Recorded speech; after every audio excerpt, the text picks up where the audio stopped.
এখন আমরা দ্বিতীয় পর্বে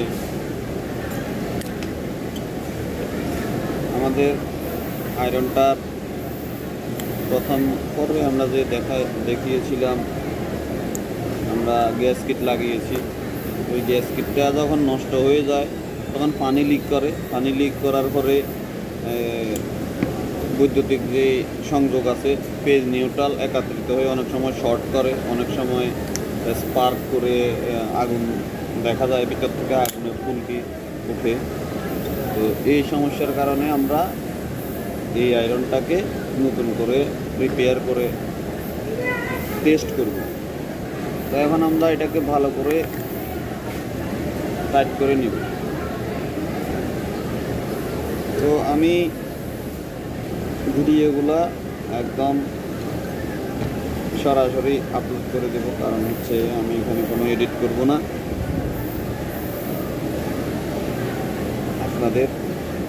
আপনারা যারা এই কাজগুলো করতে ইচ্ছুক তারা যাতে সহজে বুঝতে পারেন, এই জন্য।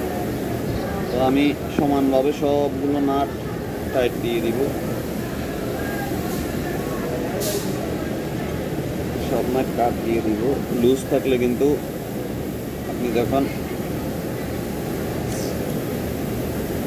আয়রনটা চালু দিয়ে আপনি স্টিমের সুইচটা চাপ দিবেন, তখন চতুর্দিক থেকে আয়রন স্টিম বের হবে। কারণ লিক থাকলে যে দিক দিয়ে ফাঁকা দেখবে সেদিক দিয়ে ছুটবে স্টিম। আমরা এটা মোটামুটি টাইট দিয়ে দিছি, আরও একবার টাইট দেওয়া লাগবে। এর মাঝে আমরা এটাকে খোলা অবস্থায় চেক দিব, ঠিকমতো কাজ করতেছে কি না বা কোনো সমস্যা আছে কি না এগুলো চেক দিব। তো আমরা এখন যেই জিনিসটা লাগাবো এটা হচ্ছে থার্মোস্টার।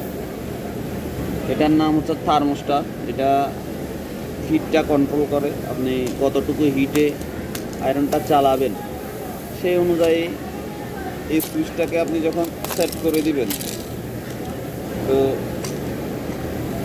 ও অটোমেটিকলি কাজ করবে। নির্দিষ্ট হিটের পরে এটা ডিসকানেক্ট করে দেবে।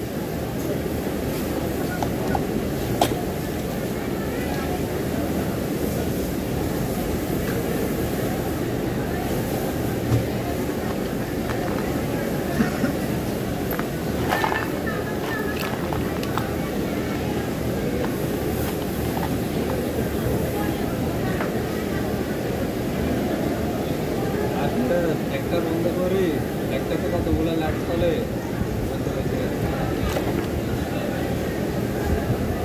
আরেকটা বন্ধ করে কতগুলো লাইট চলে।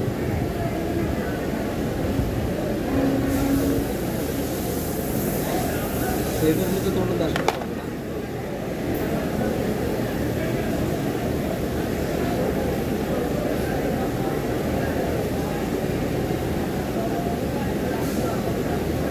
সাইকেলের ব্যাগ আছে, সাইকেলের ব্যাগ আছে এখানে স্টার ড্রাইভার গুলো।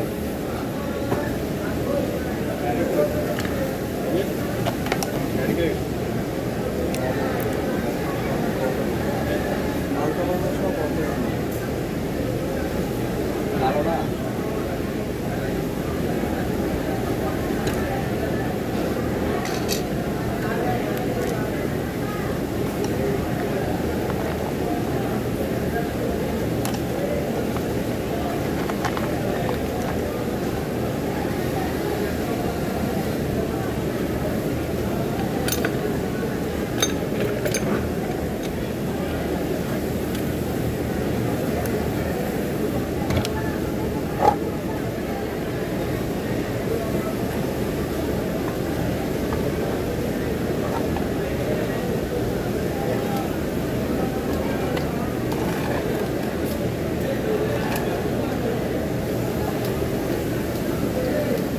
চালাই দিছ, ইয়া চালাই দিছ IPS।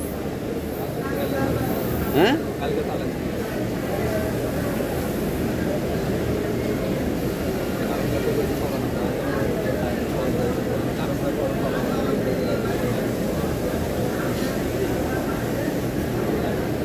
প্লাস তো